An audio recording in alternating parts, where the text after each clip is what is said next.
Welcome to the deep dive. This is where we cut through all the noise, sift through the information, and really try to bring you those core insights, the surprising truths you need to be properly well informed. Exactly.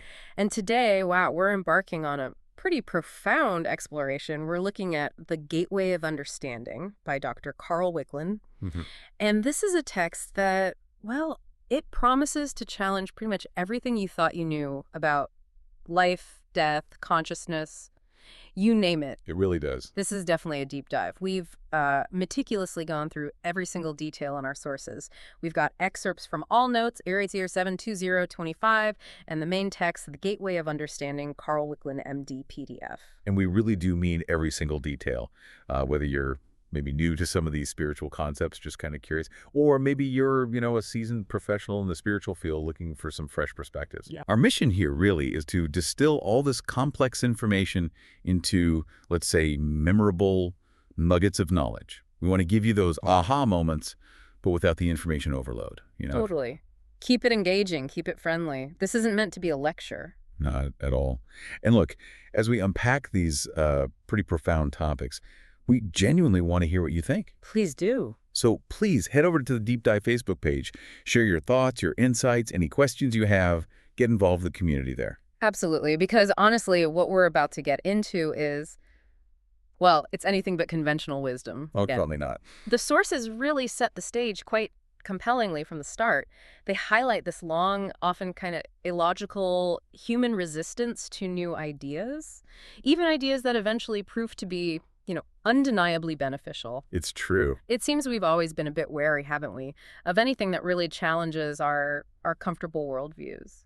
It's such a fascinating pattern. Persistent, too, throughout history. And just consider the humble potato. Potato. Yeah. When it first got introduced to Scotland, this was back in 1728, the clergy actually denounced it, called it unfit for consumption by Christians. Get out. Their reasoning. Potatoes weren't explicitly mentioned in the Bible, can you imagine? A spiritual objection to a root vegetable. That's wild. And France initially just scoffed at early efforts to get potatoes into the diet. And over in England, a British labor leader publicly declared them fit only for hogs and cattle and not for men. Fit only for hogs. Wow. It's astonishing when you think about it now. Right. And it wasn't just food, was it? The sources mention as late as 1840, an eastern city in the U.S. actually outlawed bathtubs. Bathtubs. Yeah, the idea of regular bathing was seen as like unhygienic by some. The irony is just Dick, isn't it? And umbrellas, you won't believe this, but umbrellas were apparently deemed contrary to biblical statement. No way. Yeah, based on Matthew 5.45, which says, the Father sendeth rain on the just and on the unjust. So the implication was, if God sends rain, who are you to block it? That's taking things literally to a whole new level. And it wasn't just everyday things. It was groundbreaking science, too. Benjamin Franklin's lightning rod experiments. Yeah, seems logical now. Life-saving. Totally. But back then, met with profound religious scruples. The argument was literally, the storm is the voice of God. And messing with lightning was, impious. An act against God. Interfering with God's lightning. Exactly. Yeah. And Samuel Morse, when he asked the U.S. Congress for money to build an experimental telegraph line. Instant communication. Well, that- Revolutionary. You'd think. But one skeptical congressman sarcastically suggested he should maybe try establishing a line to the moon first. Oh, come. Yeah. Just total ridicule for the idea of sending messages instantly over distance. The frustration these pioneers must have felt. And I mean, maybe the most famous example of this kind of intellectual resistance is Galileo Galilei. Oh, absolutely. Classic case. When he bravely stood up for the Copernican doctrine, the sun-centered model, Earth revolving around the sun, which is like basic science fact for us now, he was condemned, called a heretic by the Inquisition, and forced to retract his findings just to save his own life. It just shows the immense pressure of established dogma against any new understanding. And this resistance, it bled right into the medical field, too. 1638, quinine, the vital anti-malarial drug. Yeah. Stigmatized, called an invention of the devil. Even though it worked. Even though it clearly worked. Yeah. But because it came from outside the traditional accepted remedies, it was suspicious. Devilish, apparently. Unbelievable. And later, 1847, a Scottish physician, James Young Simpson, he advocated using anesthetics in childbirth to ease the pain. Seems compassionate, sensible. You'd think. He faced a storm of opposition from religious pulpits. Clergymen denounced it as impious and contrary to Holy Writ. They actually cited Bible verses about the primeval curse on women linked to childbirth pain. So suffering was seen as mandatory almost. Pretty much, yeah. Mandated by Scripture, in their view. Okay, so the big takeaway here then. It seems the opposition that psychic research faced, the kind Dr. Wickland dedicated his whole life to, it wasn't necessarily about whether it was true or not, right? That's a really key point, I think. It's more about our own deep-seated, maybe even illogical human tendency to resist anything that threatens our comfortable mental maps. Exactly. Wickland's work wasn't some strange outlier. It fits right into this long historical pattern of pushing against the status quo, against new understanding. It highlights how fear of the unknown and just rigidly clinging to existing paradigms can be way more powerful than rational evidence. It really frames his work differently, doesn't it? Not as some fringe thing, but part of this long line of pioneering thought. So, okay, let's properly introduce Dr. Carl Wickland and his, well, truly extraordinary vision. Let's do it. He carried out this really extensive 40-year research journey. He looked into both normal and abnormal psychology and psychiatry. But what's so fascinating here, I think, is that Wickland wasn't just observing weird phenomena. He was actively trying to create a verifiable spiritual science. A spiritual science. Yeah. If you connect that to the bigger picture, that was incredibly ambitious for his time. He was aiming to bridge these realms that seemed totally separate, science and spirit. It certainly was ambitious. And his core belief, which was, pretty radical then, and frankly still is for many today, was that many mental illnesses, he lists things like invalidism, immorality, suicide, crime, and seeming insanity. He believed they're often caused not just by physical or psychological stuff. Right, the internal factors. But by discarnate spirits, right. Entities who've, left their physical bodies but are still influencing the living, sometimes without even realizing it. It's a huge claim, suggesting that conditions we usually attribute just to internal brain chemistry or psychology might actually have an external unseen element. The spiritual component. Precisely. And he wasn't just writing for people who already believed this stuff or accepted dogma on faith. His target audience was specifically those unable to accept mere beliefs, people who wanted reasonable evidence. So skeptics welcome, basically. You could say that, yeah. He was aiming for liberal-minded scientists, physicians, humanitarians. He saw this critical gap between science, which he saw as giving knowledge of laws of nature and matter, and religion, which traditionally teaches morality and spirituality. And his really audacious claim was that this gap, this divide, it must be bridged. Yeah. How? By a spiritual science based on actual knowledge of the interrelationship of the two worlds, the visible and invisible. He profoundly believed that understanding this spiritual dimension, not just through faith, but through actual scientific investigation, was the next essential step for humanity. So it wasn't about ditching science or religion. Not at all. It was about creating a higher synthesis, combining the best of both, based on evidence. So the bold idea, moving beyond just faith on one side and purely material science on the other, towards something built on direct experience, verifiable phenomena. Exactly. It implies it to be truly well-informed. To really grasp the nature of existence, we need to expand our view of reality to include these unseen dimensions of consciousness and being. Okay, now this next bit. This really could redefine how you think about human interaction. Imagine this. You don't even know you've passed on. You're still clinging to your old routines, your old places, and you're inadvertently affecting living people. That's the core of it, isn't it? Dr. Wickland's concept of earthbound spirits. Earthbound spirits. Yeah. These are discarnated entities, often just bewildered, maybe totally unaware they've even transitioned from physical life, and they just linger. They linger about the scenes of their former Earth activity. So they haven't moved on to, higher realms or anything? Not necessarily, because they're still too attached to their old earthly existence. Their focus is still here. Wow. And the sources describe them quite vividly, right? What are they like? They paint a really poignant picture. These spirits stay very material in their thinking and their desires. They're often bewildered. They feel cold. They're desperately clinging to old habits, old cravings. Like what? Well, we're talking about spirits who still crave a drink of whiskey, or they're still trying to find their way back to their old house, or they're just profoundly confused because they don't have their physical body or their stuff anymore. So they're stuck, kind of in a spiritual twilight zone. That's a good way to put it. Yeah. Unable to really grasp their new reality, still thinking they are exactly as they were before physical death happened. And this clinging, this confusion, it has a direct impact on living people. often devastatingly so, according to Wickland. It can lead to inadvertent influence or sometimes even conscious influence on mortals. How does that show up? Oh, in a huge range of ways. It could be chronic physical ailments that doctors can't explain, strange mental states, aberrations, sudden impulsive actions, urges that seem out of character, or what the sources call irrational ideas. Which people might mistake for Right. divine inspiration or just stress. Exactly. Or just write off as, oh, I'm just having a bad day or I'm stressed. But Wickland's idea is profound. An unseen entity can literally transmit its mental vibratory action, its thoughts, its emotions, its cravings, right onto your brain. Onto your brain. Yes, causing anything from unexplained fatigue or physical tremors to clinical depression or anxiety. Whoa. And this brings us to a really key concept Wickland talked about based on his research. The law of equilibrium. Law of equilibrium. Okay, what's that? It's fascinating. He describes it almost like a scientific principle of the invisible world. Think of it like maybe two tuning forks, right? Yeah. Due to the exact same frequency. Okay, they resonate together. Precisely. Their atomic action or their vibrational signature aligns perfectly. Now, Wickland says when this happens between a discarnate spirit and a living person, maybe because they share similar thoughts or emotional patterns, or even had similar physical problems. Like attracts like, sort of? In an energetic sense, yes. Their thoughts can literally bleed into each other. It enables this involuntary transmission of power, he says, through electrical action. A spirit can unconsciously impress its mind onto a mortal. Creating like a shared mental space. Exactly. It's an energetic connection, not just psychological.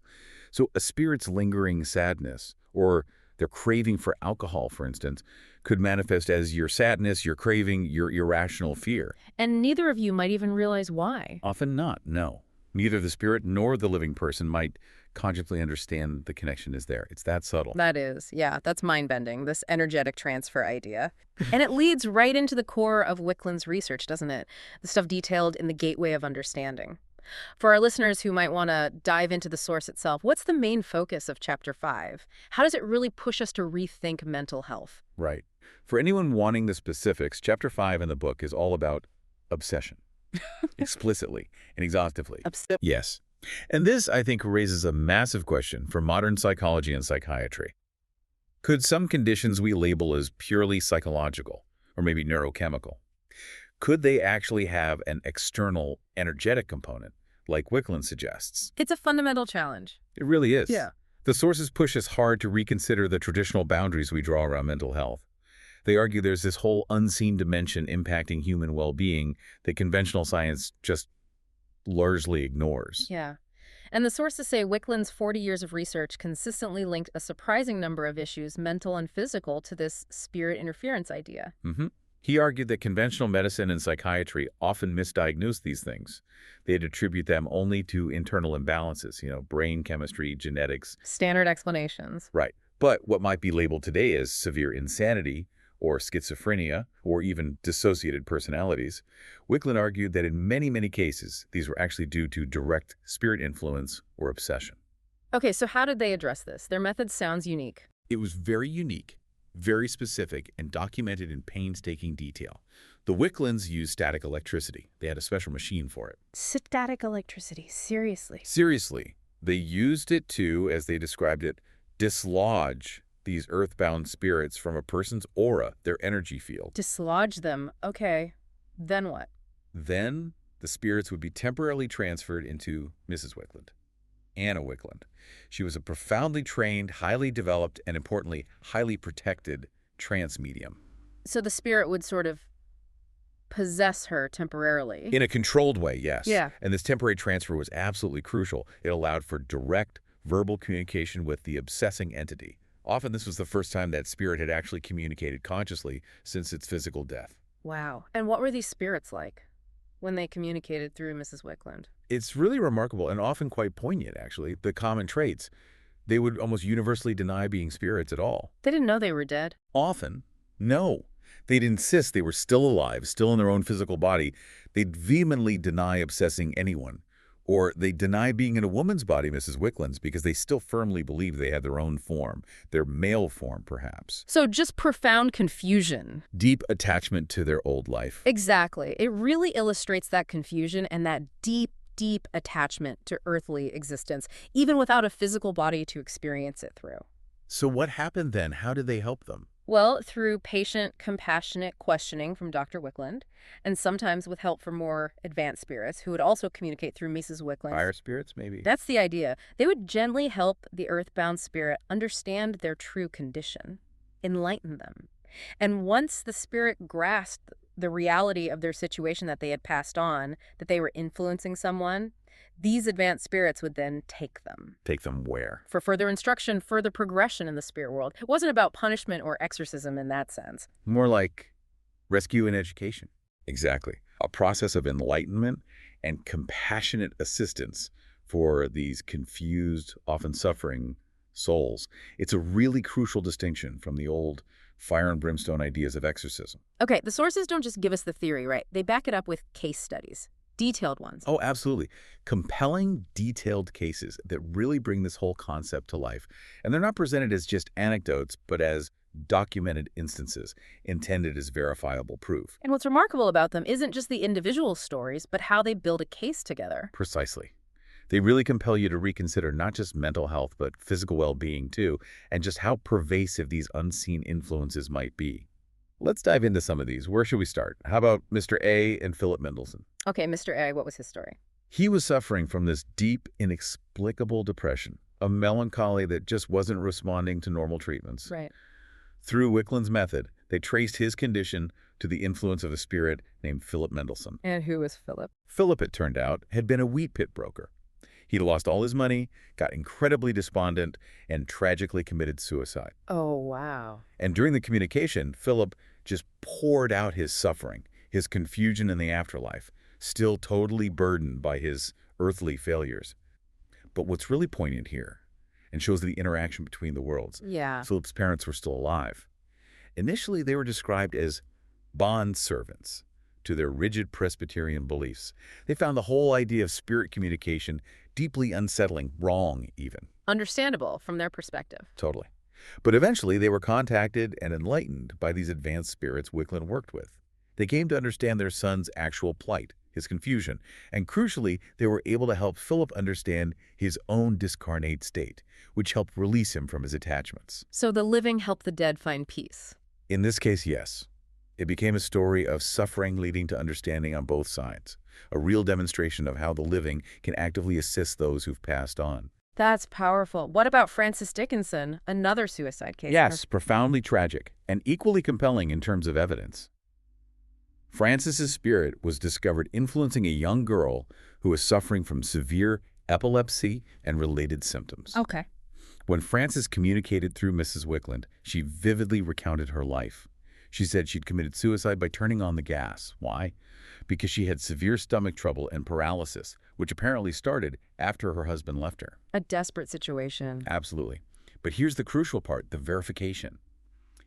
Every single detail she gave, her name, her age, the exact cause of death, the physical ailments, even her husband leaving her. Yeah. All of it was later meticulously verified by the patient's father. He went and got official records from the coroner's office and the Bureau of Vital Statistics in Los Angeles. So it wasn't just a story, it was confirmed by official records. Exactly. It linked the spiritual communication directly to verifiable material world facts. It wasn't just subjective experience anymore. That makes it incredibly strong evidence, almost like a spiritual detective story. Okay, how about Mrs. P and her father? That one involved a physical ailment, didn't it? It did, yes. Mrs. P had suffered her whole life from this inexplicable throat condition, baffled her doctors completely. Lifelong. Yes. Through Mrs. Wickland's clairvoyance, they discerned the spirit of a man attached to Mrs. P, a man who seemed to have passed with throat cancer. Mrs. P immediately recognized the description. Yeah. It was her own father. He died 40 years earlier from throat cancer when she was just 10 years old. 40 years. And you still influencing her? Apparently so. His spirit, still caught in the illusion of his old illness, had inadvertently attached to his daughter. The source says he, believing himself still ill, had thrown the condition of his former sickness upon her. So he was projecting his illness onto her? Unintentionally, yes. That was the understanding. And after his spirit was gently dislodged and lovingly enlightened about his true state, that he wasn't sick anymore, that he had passed on in piety, Mrs. P reported being entirely relieved of her distress. Immediately. That's what the source says. And even more remarkably, she reported 3 years later that she had never once had a sore throat since then. Never again, after a lifetime of trouble. It speaks volumes, doesn't it? Yeah. About the direct link between discarnate minds and physical well-being. It really does. Okay, the sources also talk about what we'd usually call haunted house stuff, right? Poltergeists, disturbances. Yes, but not as just superstition or imagination. They present it as more tangible evidence of these earthbound spirits. Take the case of Mr. and Mrs. M in Hollywood. What happened to them? They were just repeatedly disturbed. Unexplained knockings, things getting scattered around the house, general chaos, making their lives miserable. A classic haunting scenario. Pretty much. And the culprit turned out to be the bungalow's former occupant, an eccentric recluse named Charlie Wells. He died in the garage and was apparently still stubbornly clinging to his old place. So his spirit was still there, causing trouble. That was the conclusion. When Charlie Wells's spirit controlled Mrs. Wickland, initially he denied being a spirit, still thought he was alive, still thought it was his home. Still confused. Very. But then, almost with a sense of pride, apparently, he admitted making all the noises. Why? To get attention and to drive away the people he saw as intruders. He was trying to reclaim his house. Exactly. He stated quite plainly, I chased 2 or 3 other families out because they took possession of my place. He was just profoundly confused, fiercely attached to his earthly home and property, and using disturbances to try and get it back. Wow. And there was another story from Wickland's own family in Sweden. Yes, fascinating anecdote. His brother, when he was only 16, living in Sweden, experienced intense poltergeist activity. It apparently started after a local gypsy cursed a child in the area. A curse? Seriously? That was the story reported. And for 9 months, their home was just besieged by weird stuff. Logging chains jumping off sleds by themselves, crowbars flying through the air, a big water barrel getting filled with clothes overnight repeatedly. That's terrifying. Must have been. Even local ministers who came to help found themselves getting their noses pinched by unseen forces or seeing Bibles moving on their own. So prayers didn't stop it? Apparently not. The disturbances only stopped when the affected boy was taken to a physician described as wise in occult lore. This physician authoritatively commanded the spirits to leave. And they did. Showing the power of understanding and directed will, maybe. That seems to be the implication, yes. Not just prayer, but understanding the situation and acting with authority. Okay, so these influences go way beyond just making noises. The sources argue they're a factor in actual physical illnesses and mental conditions, too. A significant factor, yes. Often misdiagnosed by conventional medicine. Consider Mrs. B from Kansas City. What was her issue? For years, she had unaccountable heart trouble and swollen feet. Really debilitating. Nothing seemed to help, not even Christian Science, which she tried. And Wickland. After the removal of 2 distinct spirit entities from her aura, the source says she fully regained her health. Remarkable recovery that defied the usual medical explanations. 2 spirits influencing her heart and feet. That was the finding, yes. And similarly, there was a man diagnosed with senile dementia, considered incurable by his doctors. Okay. After several spirits were dislodged from him, including one who had apparently died of delirium tremens, severe alcohol withdrawal, Right. the man was restored to his normal, lucid self. And the truly astounding part, no recurrence, 10 years later, still fine. 10 years after being deemed incurable. Exactly. And another incredible case challenging our ideas about developmental disorders. An imbecile girl, unreally, destructive, totally unresponsive since she had a convulsion at age 2.5. A very severe case. Extremely. Yeah. But after an obsessing spirit was removed from her, she learned to talk, learned to walk properly, even started helping with housework. A complete transformation. It provided powerful evidence, Wickland argued, that spirit influence could be a major, though usually unrecognized, factor in what gets labeled feeble-mindedness or severe developmental delays. It really makes you question so many standard explanations we just take for granted. And on that point, the sources directly challenge the whole idea of multiple personalities, right? What we might call dissociative identity disorder today. They do, head on. Wickland's work argues these aren't just internal psychological fragments of one mind. He asserts they are actually interference by ignorant, discarnated human spirits. That's a massive paradigm shift from internal fragmentation to external entities. Completely. And they detail the case of a Mrs. X. She apparently manifested 7 distinct split-ups, personalities. Wickland was adamant these were distinct foreign entities, not just aspects of Mrs. X. How did he argue that? Well, for example, one personality called Susie claimed she was a young girl shot by her husband. Susie had apparently been influencing Mrs. X's behavior for 12 years, had her own specific mannerisms, memories, and crucially, Susie herself had no aches or pains from the physical conditions that were affecting Mrs. X. So separate consciousness, separate experience of the body. That was the argument. Another personality, Lucille, was described as a cabaret girl. Lucille could apparently dance on her toes, perform complex movements, even though Mrs. X herself was physically unable to do those things. Wow, okay. But here's the absolute key point for Wickland. These distinct personalities, with their unique histories and abilities, could be transferred. Transferred? How? From Mrs. X into Mrs. Wickland during the session. Like the other spirits. Exactly. This ability to transfer them, Wickland argued, demonstrated their external origin, their independence from Mrs. X's own psyche. That's what fundamentally differentiates his findings from modern psychological theories that see these personalities as originating within the individual's mind. The transferability is the key evidence, then. For Wickland, yes. It proved they weren't just parts of Mrs. X. Okay, and the influence isn't always like overtly negative or scary, sometimes just misguided. Exactly. There's a fascinating story about an elderly man. He was a firm believer in reincarnation, and he started inexplicably crawling on all fours during these strange seizures. Crawling? Why? Well, a master spirit from Calcutta communicated through Mrs. Wickland. This master claimed the crawling was part of a profound religious ceremony. He claimed he, the master, had reincarnated 1,000 times to teach deep spiritual truths. So presented as something highly spiritual? Right, but Wickland saw it differently.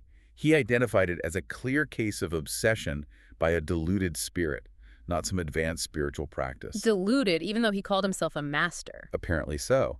And sure enough, the crawling stopped immediately after this master spirit was removed. Wow. So it shows how distorted ideas from spirits, even ones who think they're enlightened, can manifest physically in bizarre ways for the living person. Precisely. It shows how a spirit's own beliefs, even if misguided or self-aggrandizing, can get deeply impressed onto a sensitive person, leading to really strange behavior. Okay. Maybe one of the most surprising, most impactful revelations in these cases involves Harry Houdini. Yes. Quite astonishing, really. His spirit apparently communicated through Mrs. Wickland after his death. Houdini, the ultimate debunker. The very same. And he expressed great regret. Deep regret for his earthly stance against the reality of spirit return and his relentless campaign to debunk psychic phenomena. He regretted it from the other side. That's what source claims. He admitted through Mrs. Wickland that he had closed the door with double locks by publicly denying and ridiculing spirit communication during his life. Double locks. Strong words. Indeed. He confessed he now deeply regretted his actions, and that, from the spirit side, he was actively trying to right the wrong he felt he'd done. He was trying to help the very earthbound, unfortunate spirits he once dismissed and ridiculed. That is a profound turnaround. The ultimate skeptic admitting his error from beyond the grave and advocating for the very truths he fought against. It's a powerful account, isn't it? And really what's remarkable about all these case studies isn't just how individually intriguing they are. It's the cohesive argument they build. They push for a fundamental rethink of mental, even physical health, suggesting factors way beyond our usual understanding. Yeah, this comprehensive reevaluation of the invisible world, it naturally leads us, doesn't it, to a radically different view of God and the afterlife itself. It almost has to. Once you accept, even hypothetically, this pervasive interaction between worlds, traditional religious concepts kind of have to evolve, or at least be seen through a much, much wider lens. So let's get into that. How do these sources redefine God? It definitely departs from traditional dogma. It really does. And this section, I think, raises a huge question about how we perceive divinity. It moves us away from those limiting anthropomorphic ideas. God as an old man on a throne kind of thing. Exactly. The sources suggest God is not an external separate being like that, acting as a distant judge. Instead, God is presented as this all-encompassing, immeasurable, and self-existent force that is the entire universe. The universe is God. In essence, yes. Yeah. God is described as both creator and creation, inherent in everything, matter, force, and spirit, which the sources call the grand trinity of being. God is inherent in all three. It's an omnipresent, immanent principle, not a separate guy upstairs. Okay, that's a big difference from, say, traditional Christian orthodoxy's picture. The sources critique that picture quite harshly, don't they? They pull no punches. Yeah. They talk about the depiction of a cruel, tyrannical, and contradictory God in parts of the Bible. They point to what they see as major contradictions. Like what? Well, how can an all-knowing, all-loving God allow Satan to fall? Or banish Adam and Eve from Eden just for seeking knowledge? Or command the brutal driving out of the Canaanites while also telling followers to love thy neighbor and turn the other cheek? Yeah, those tensions are definitely there in the texts. Wickland sources suggest this points to a profound misunderstanding of the true divine nature. They strongly emphasize that the true nature of God is purely good, beauty, happiness, and all virtue. Universal qualities. Exactly. Revealed not just in Scripture, but clearly, unequivocally, in creation itself. Which means his creatures, including us humans, also possess these innate divine qualities within us. So God isn't just out there. No. Ultimately, God is to be found within oneself through understanding, through an internal unfolding of consciousness, not just through external doctrine or blind belief or rituals. It's a massive shift from seeking God outside to realizing God within. Okay. And it gets even more challenging for traditional views, doesn't it? The idea that religions themselves might be fabrications. Yes, the sources boldly suggest that all organized religions, including Christianity as we know it, might actually be fabrications designed to conceal truths given to man by spirits in much earlier times. Wow. Concealing truths. That's the claim. They go so far as to argue that early Christianity itself is a composite, built from various ancient myths and figures, people like Apollonius, Jose, Chris, and Zoroaster, who apparently existed centuries before or around the traditional time of Christ. So not original. According to these sources, no. They even assert that fundamental symbols like the cross and stories like the Nativity have astronomical roots, not just historical ones. It's a very different, highly critical historical perspective that questions the uniqueness of many religious tenets. That's a provocative take. Trying to find a universal, maybe scientific, internal understanding of divinity beneath the dogma. Exactly. Demystify, perhaps, rather than destroy faith. And this radical redefinition of God, naturally, it leads to a totally new understanding of things like sin and salvation, moving them away from being external theological ideas. And making them internal processes of self-mastery. Precisely. The implications are huge. It's a powerful shift away from needing external atonement towards radical self-responsibility and internal work. So how do they redefine sin? It's not about breaking God's rules. Not primarily, no. Sin is reframed, fundamentally, as a result of limitation, ignorance, and deep selfishness, not inherent evil. Ignorance and selfishness. Yes. For instance, that really dire concept in traditional theology, sin against the Holy Ghost. Here, it's redefined simply as sinning against one's better nature or acting against the dictates of conscience. It's about failing to live up to your own innate higher self, your inner truth. Okay. And what about evil itself? Evil, the sources state, is not some independent, malevolent force or element loose in creation. Instead, it serves purely as a means for attaining discernment. A tool for learning. Essentially, yes. Not an entity to be fought, but a necessary contrast that helps us learn the difference between what leads to harmony and what leads to discord. It's framed more as the absence of understanding rather than an active, positive force of malice. That changes everything about forgiveness and salvation then, doesn't it? If sin is ignorance and evil is just a lack of discernment. It absolutely does. They are no longer passive acts of getting let off the hook by an external god or a priest. They become active processes of self-correction. How so? Forgiveness is described as correction through a changed attitude, and crucially, living in accordance with the dictum of conscience. There's a great analogy given. Yeah. If you steal $10 from someone, just asking God or the person for forgiveness isn't really enough. True forgiveness, in this view, involves actively returning the money, making amends, and embodying virtuous actions through changed behavior. Action, not just words or thoughts. Exactly. Very practical. And salvation itself, not a one-time event, not something you get just by believing the right thing or performing a ritual. So not being saved in that sense. No.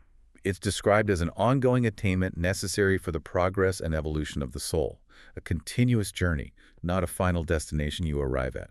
And how do you achieve this ongoing salvation? Through knowledge of self, mastery over the physical body and desires, and understanding of life's purpose. It's a continuous process.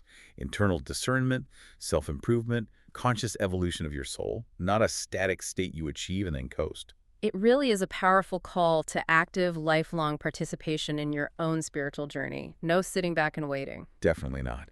And this active progression, this evolution, according to the sources, it just continues seamlessly right beyond physical life.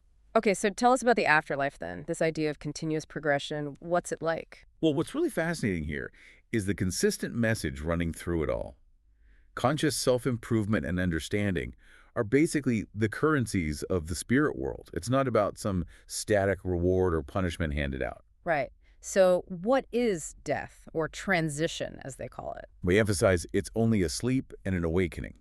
It's described as such a natural, simple process that many spirits, especially those who die suddenly or are really attached to material life, they initially don't even realize they've passed on. They just feel different. Yeah, maybe a shift, a lightness, but often they're just bewildered by their new state, still thinking they should be able to interact physically. And understanding this before you die is important. Critically important, the sources stress. Understanding this simple fact while yet in the body. If you grasp this during your physical life, you can recognize what's happening when you transition. You're open to friends, loved ones, advanced spirits who've gone before, welcoming you to this new life. And if you don't understand it, if you die unprepared, Without that clear comprehension, the spirit often remains in a state of obscurity, confusion, bewilderment, unable to perceive their new reality clearly.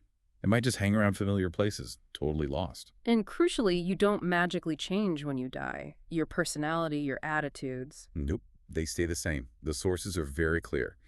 If you were skeptical or selfish or angry on Earth, chances are you'll still be skeptical, selfish, or angry in spirit, at least initially. Your habits, your desires, your mental frameworks, they carry right over. Which is why some spirits don't even realize they've transitioned, because they still feel the same inside. Exactly, especially those deeply attached to material life or maybe stuck in rigid, narrow beliefs. They might remain in this twilight state, or what the sources call outer darkness, which sounds scary, but it's described more as a self-imposed prison of their own limited consciousness. Okay. And this leads to the idea of spheres in the spirit world. They aren't actual places. Not fixed geographical places, no. They're vividly described as degrees of attainment of understanding or grades of development. Like levels of consciousness. That's a good way to think of it. Imagine the spirit world not as static rooms you get assigned to, Yep. like a dynamic vibrational continuum. Your sphere isn't an address, it's your spiritual resonance. It's determined by the sum total of the wisdom you've gained, your capacity for compassion, your understanding of life's laws. So you naturally gravitate to your level. Precisely. If you cultivate love, selfless service, true understanding on Earth, you'll naturally resonate with or gravitate towards an upper sphere, a realm of profound understanding, joyous collaboration where beings share those advanced insights. And the opposite. Conversely, clinging to anger, ignorance, selfish desires, that keeps you resonating at a lower, denser sphere, a state of confusion, limitation, suffering. But it's self-imposed, based on your own inner state. So heaven and hell aren't places God sends you to. Not at all. According to these sources, they're presented purely as conditions of mind, states of being. Your internal state creates your reality. Unequivocally, if you live in ignorance, selfishness, jealousy, hatred that is your hell, right here, right now, and it continues after death. Conversely, actively cultivating love, kindness, compassion, understanding in your daily life that creates your heaven. Our conscious acts, our inner attitudes on Earth, they literally determine our spiritual home, the conditions of our existence in the spirit world. It's a direct consequence of our choices and our level of development. This continuous upward journey idea, it really clashes with reincarnation, doesn't it? Which is a widely accepted concept in many spiritual circles. It absolutely does. Yeah. And the sources present a very strong, very direct challenge to the doctrine of reincarnation, at least as it's commonly understood. What do they say about it? They assert quite forcefully that it's pernicious and misleading. Pernicious. That's strong. Very strong. And they argue that what people often misinterpret as evidence of past lives, deja vu, strange memories, affinities, is actually just another manifestation of spirit obsession or maybe direct thought transmission from discarnate entities. So not your own past life, but someone else is influencing you. That's the claim. And they provide what they consider compelling evidence testimony from spirits themselves who, while on Earth, were major proponents, even teachers, of reincarnation. Like who? Figures like Catherine Tingley, who led the Theosophical Society, Madame Blavatsky, a co-founder of Theosophy, even the famous actor Rudolph Valentino, All of them were big believers in reincarnation on Earth. And what did they say from the other side through Mrs. Wickland? They communicated, apparently, stating unequivocally that reincarnation is not necessary, and rather bluntly that it's all bunkum. All bunkum, wow. Direct from the horse's mouth, so to speak? You could say that. And they explained why they now saw it as misleading. They clarified that those supposed past life memories are actually, in their view, instances of obsession or maybe thought transmission from other spirits. So a spirit might be projecting their memories onto a living person. That's the idea. Madame Blavatsky's spirit apparently admitted with deep regret, "I see now that my teachings caused many to become psychic sensitives." Okay. And that the theory of reincarnation causes much obsession.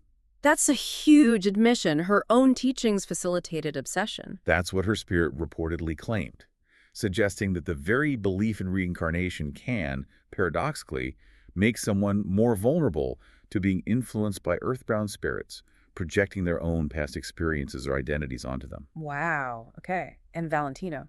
Rudolph Valentino's spirit apparently echoed this, saying something like, "A spirit that realizes his condition and understands progression is not interested in reincarnation. To reincarnate in a physical body on this earth again would be very foolish." Foolish. Why? Because the unified perspective from these supposedly enlightened spirits, as presented here, is that true spiritual progression is always forward and upward through many stages of development, not repeating the same lessons by returning to the physical kindergarten of Earth. So always advancing, never going back to repeat a grade, essentially. That's the model presented here, yes. Yeah. It aligns perfectly with the overarching idea of continuous spiritual growth and evolution, rather than getting stuck in a cycle of returning to earthly limitations you've already moved beyond. It's a completely different picture of spiritual evolution, continuous advancement, not repetition.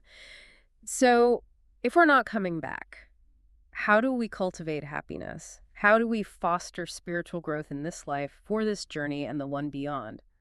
What's the path to happiness, according to these sources, that applies right now? Well, this part raises a really important, very practical question for all of us, doesn't it? If selfishness is the root of so much trouble, as they say, how consciously are we actually working to overcome it in our daily interactions? It shifts the whole spiritual journey from just thinking nice thoughts to actual practical ethical action. Right. So how do we find happiness? The sources explain that true, lasting happiness is ultimately attained by deeply understanding that life is everlasting and understanding that the next world is only a counterpart of this, but one far more beautiful. So losing the fear of death. Exactly. When that understanding is genuinely integrated, it frees you from that paralyzing fear. It reorients your whole purpose towards growth, understanding, and service. And it keeps coming back to selfishness, doesn't it? Consistently. Selfishness is identified as the root of what appears to be evil, stemming primarily from ignorance, a lack of discernment about the divine plan for universal harmony. So the path to happiness involves tackling that selfishness head-on? Absolutely. Through genuine selfless service to others, being, as the sources put it, our brother's keepers, consistently practicing the golden rule in all our interactions, trying to end injustice, alleviate suffering wherever we see it. And the service, it benefits us too. Immensely. By serving others, the sources say, we lay up treasures for ourselves, not material wealth, not earthly praise, but the profound thoughts of happiness and goodwill of those to whom kindness has been extended. That's the true spiritual currency.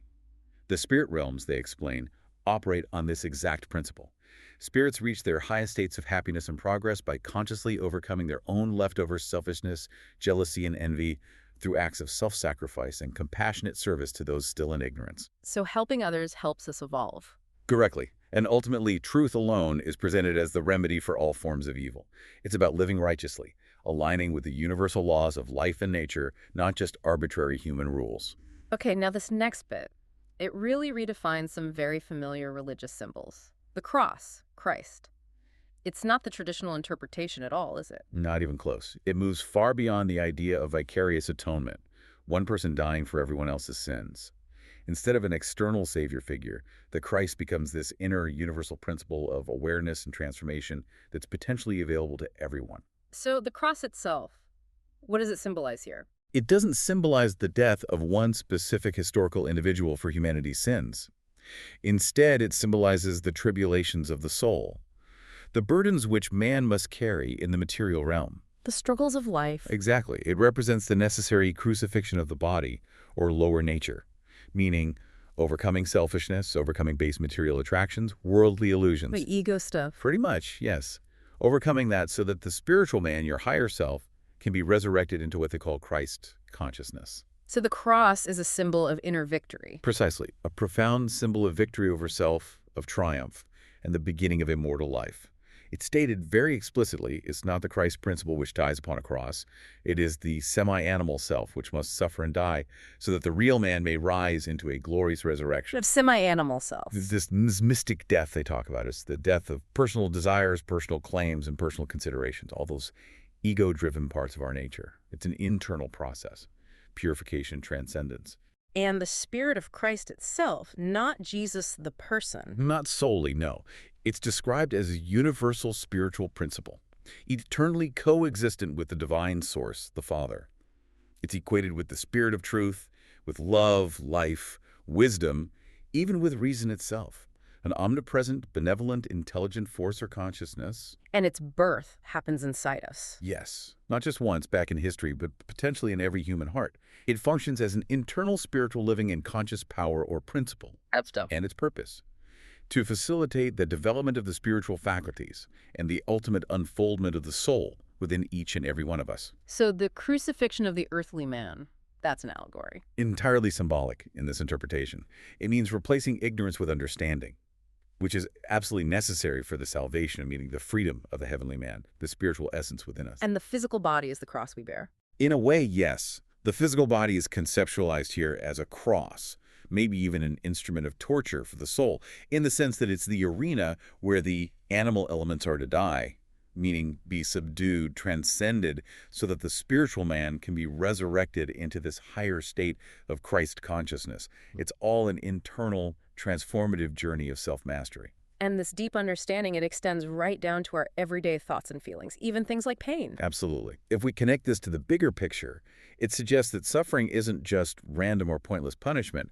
It's actually a powerful catalyst for our own spiritual evolution and, crucially, for developing empathy. How does the power of thought fit in? The sources emphasize a direct, undeniable link between our internal mental states and our external conditions. Flat-out state. Gloomy thoughts attract gloomy conditions and misfortune.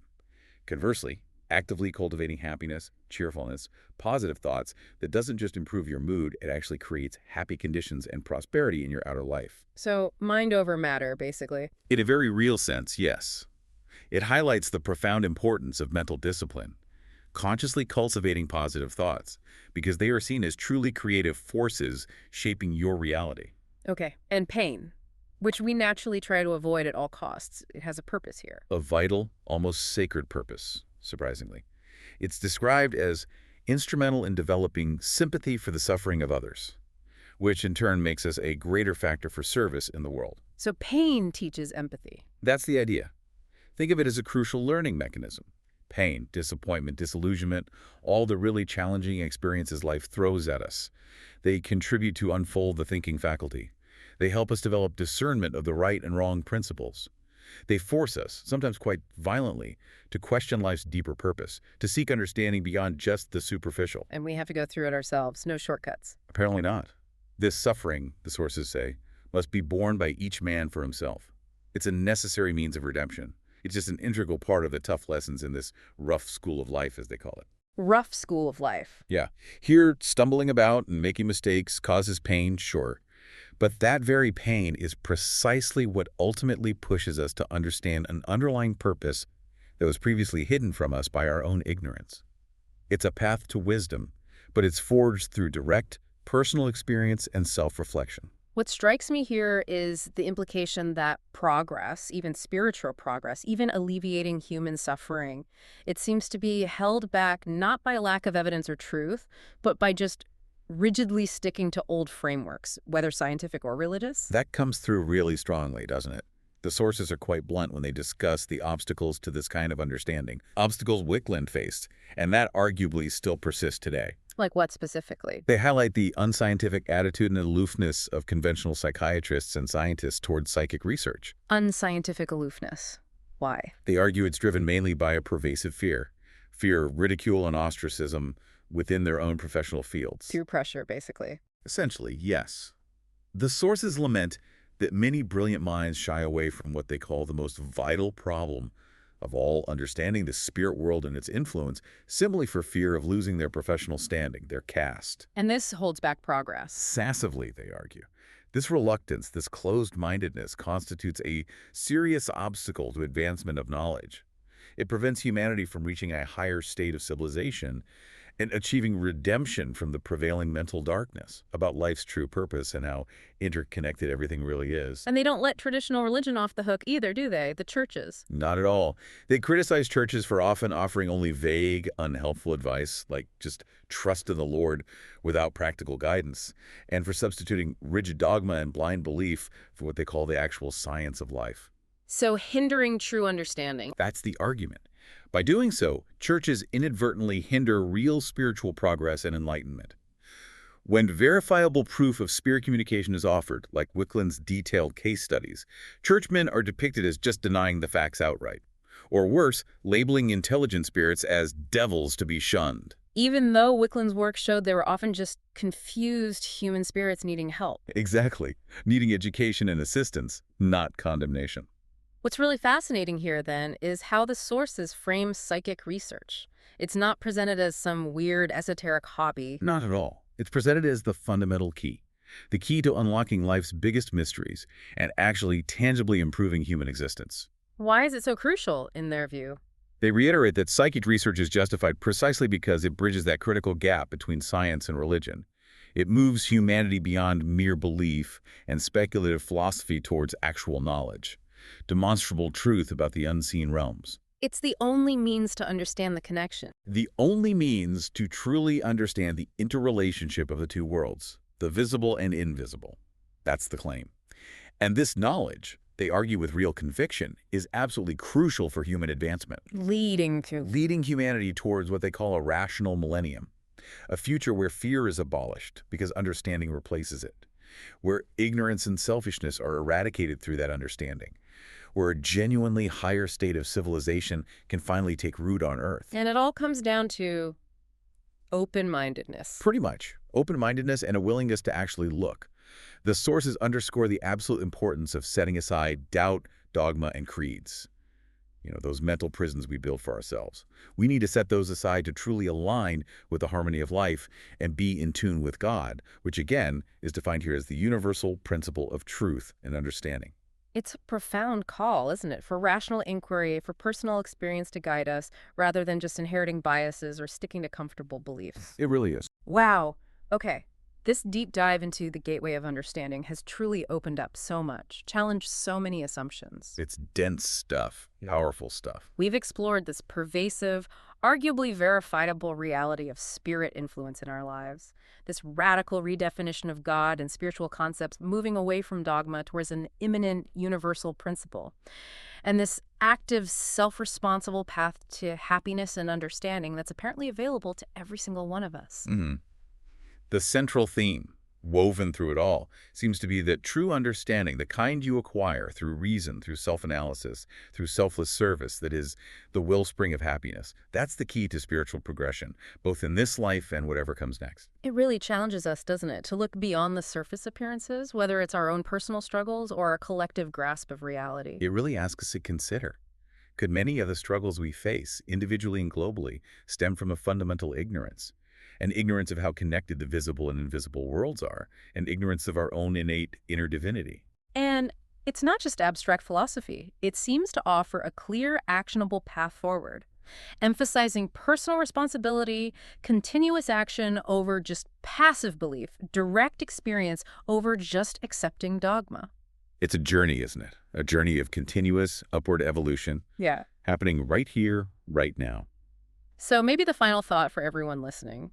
If, as these sources so compellingly suggest, our thoughts and actions are literally creating our heaven or our hell even now, in this very moment, what conscious changes can you, listening right now, begin to make today to cultivate that harmony, that understanding that will truly liberate your spirit? That's the question, isn't it? We really encourage you to continue this conversation, share your own aha moments. Please head over to the Deep Dive Facebook page, ask your questions, engage with the community there. We'd love to hear from you. Absolutely. Thank you so much for joining us on this very deep dive. We look forward to our next exploration together.